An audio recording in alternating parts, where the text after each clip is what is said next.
Hare Krishna. I am Jyotirmayi. I'm from France.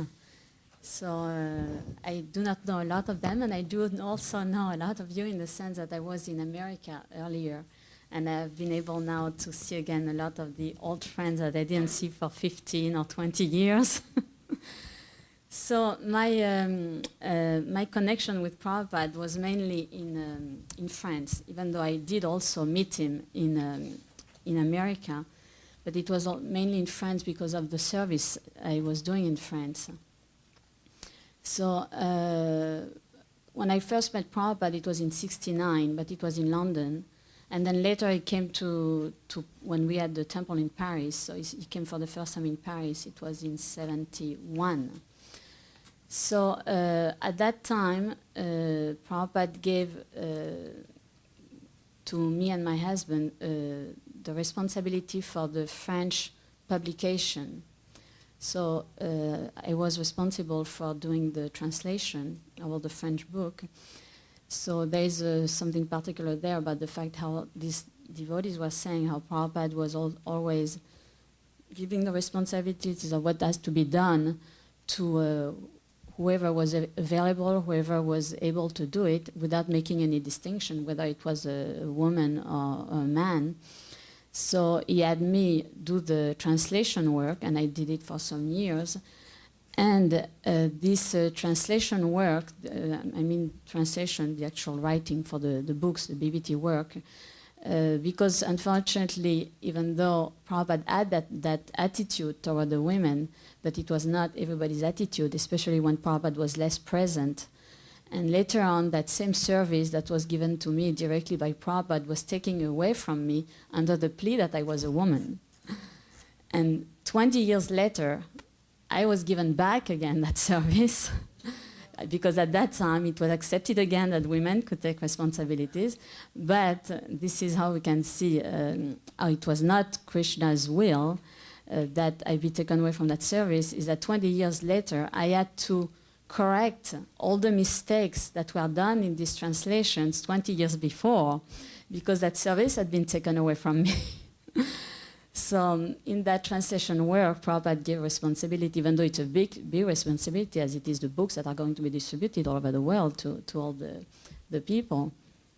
And I was also translating, not in a book form, but in the verbal form, translating when Prabhupada was lecturing. So he would come and both give classes to the devotees, and he would also speak in public, either to people that we would bring, important people, you know, especially in the academic fields, and also some in the political field that we would bring to him.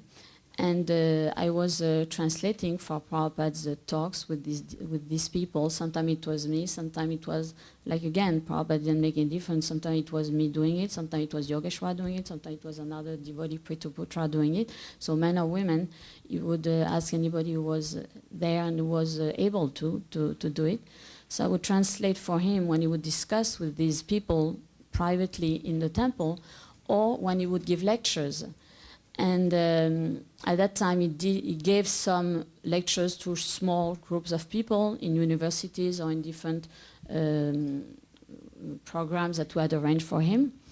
And I would translate, and sometimes it would be to big crowds of people. Like one of the programs we did at that time was in a big city hall, hall in Paris, where 1,800 people came. And I was translating for Prabhupada while he was lecturing.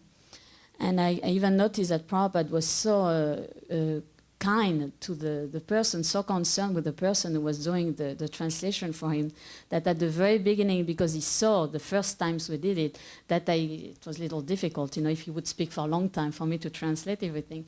So he was so concerned that first he spoke very short sentences so I could translate. And then when he saw that I was able to, more at ease and able to translate longer, then he would make the sentences longer. So I translated like that many times for Prabhupada in these public lectures. And this also, again, this is one of the things that, even though Prabhupada directly had me do this kind of service, later on, it was decided by the leaders that it was not good to have a woman translate publicly like that. And I was taken out of that service also, so that a man would do it. So there was this kind of service for Prabhupada, and there was also some smaller things where Prabhupada also would not make any differences, man or woman. It would just be according to what he noticed, someone who was good at doing this or that. It was, you know, that for Srimad Bhagavatam class we always repeat the Sanskrit before. And at that time we were all very new devotees, so devotees didn't pronounce very well the Sanskrit. And it happened that when I was in America, I had learned from Nitai how to pronounce the Sanskrit. So when we all recited the Sanskrit, Prabhupada noticed that I was able to pronounce better than the others. So when he noticed that, he immediately said, so now from now on, each time you say the Sanskrit verse before Srimad Bhagavatam class, it has to be Jyotirmayi who will lead the Sanskrit pronunciation so that the others can learn. So this is another example. Then there was also the public relation work. At that time also I was doing that service, which was to bring important people to come to see Prabhupada or to make arrangement for him to preach in different places. And one of the places where we did it was the City Hall of Paris. So at that time it was very extraordinary that the mayor, the person under the mayor, would invite an Indian leader in Paris to come and be officially received. And so I was also translating for Prabhupada. So this is mainly what I did for him. Yeah, another thing also, where he showed also no discrimination at all. And also especially I give these two examples because after the first days in the movement, when things started to change for the women, it started, at least for us in France, it started around 73, 74, but it might have started earlier in America, because everything that happens in America comes to Europe a few years after. So it followed, and it came to us in Europe a little later on. So Srila Prabhupada was, I was translating for Srila Prabhupada for these lectures. Excuse me, I mean, it's in front of so much people that I've a little forgotten what I wanted to say. So I go to the next point. For the classes, and then it will come back to me. For the classes in the temple. So when I came to the temple, everybody was leading kirtans, everybody was giving classes, like they were explaining, you know, giving classes in front of the public or giving classes in the temple. It was the same for everyone. So when I came, because everybody was doing it, then I just followed and did the same. So I was giving classes, I was leading kirtans. And then came, so from America, the point that the women could not give classes anymore. So this again came to Prabhupada. And he, in two different occasions, he personally told me that yes, I could give classes, that there was no difference, that it was not that the women could give classes. And so it happened personally to me that I did ask him, or another time I wrote him to ask him about the women giving classes, and he personally said that it was no, that the women could give classes, that I could give classes. And yeah, the example is coming back to me now. Very often what came later on in the years is that it was said that the women were not intelligent enough to do all kind of services or to take responsibilities. So in my particular experience with Prabhupada, he didn't have this attitude with the women that they were too stupid or too unintelligent to take such or such service. And at one moment, Yogeshwar asked Prabhupada about university, studying in university, because before I joined the movement, I was studying ethnology in university. And I was studying so that I would have been able later on to teach Indian philosophy, because I was learning Indian philosophy and other philosophies and cultures also in university.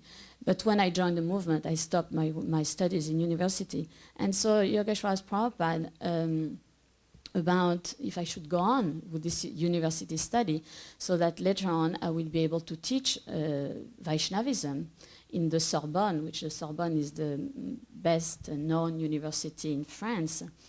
So he asked Prabhupada, and Prabhupada answered, yes, she can do it, she is a very intelligent girl. So you see, Prabhupada didn't have this attitude that women are not intelligent, that cannot do this or that. And in another occasion, he did the same again. It was about the Gurukul. I was teaching in the headmistress in the Gurukul, teaching, ashram teacher, leading the Gurukul, everything. We did everything at that time. So we had discussion with Prabhupada about Gurukul. And at one moment also he said the same thing. I don't remember exactly what was the instance, but at one moment when talking and Bhagavan was there and Yogeshwar was there, and at one moment he said again, you are a very intelligent girl. So that's another thing about the, now that we're talking about the Gurukul. Gurukul headmistress was a big responsibility, and Prabhupada didn't make any objection to a woman being the headmistress. And I was for the time he was there, and we met him, we came with the children, and we had discussion, everything. But that again, later on, there was no question anymore to have a women headmistress. And it come again much later on that women could again be headmistress of the school, but there was a large period of time where it was not allowed anymore. And another thing I would like to say is about the concern of Prabhupada for the devotees. Like Bharati was saying, very personally concerned with the people, and intimately concerned. And that I noticed that, of course, when I came, at the beginning we were very close to Prabhupada, but then as the years were passing by, there was so many more initiated disciples, so many more temples, so it was not as easy anymore to be so close to Prabhupada as it was in the first years. And then there was so many devotees that, especially for us in France, Prabhupada that after would come only once a year in France. So, but I noticed, because that personal relationship, at one moment I thought, well, now he has so many disciples, he comes only once a year in France, he has so many temples. So I thought he would have forgotten me, because it was too many people, and I was not one of the first ones who joined. So those like Malati or those or Jamuna, those he knew really intimately.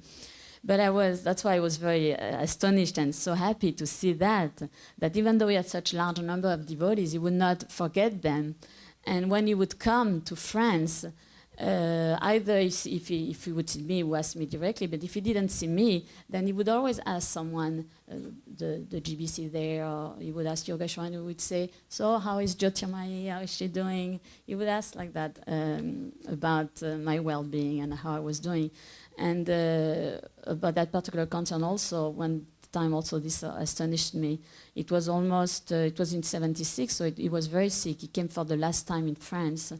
And in fact, we thought he would not have come because he was so sick, but finally he came anyway. He wanted to see all his devotees before his departure. So he came, despite his sickness, to France. It was in New Mayapur. And at that time, I was doing the Gurukul, and I had not been with him so closely as before when I was doing the public relation, that I was always with him, presenting the people, translating for him. So I was more, separate. I didn't see him as much. Except later on when I met him to discuss about the Gurukul. So again, I thought that I would have been lost in the thousands of disciples. And I was again very pleased and astonished also to see that so I had not seen him since a year. And he was walking down the hallway with plenty of devotees following. And myself, busy with my service, at one moment with the children in the Gurukul, I happened to walk and to cross his path. And as soon as he saw me, he stopped everybody, and he stood with me for a few minutes to talk to me and ask how I was doing and like that. So Prabhupada was very, very personal like that with the devotees, whether they were men or women. It didn't make any difference. Hare Krishna.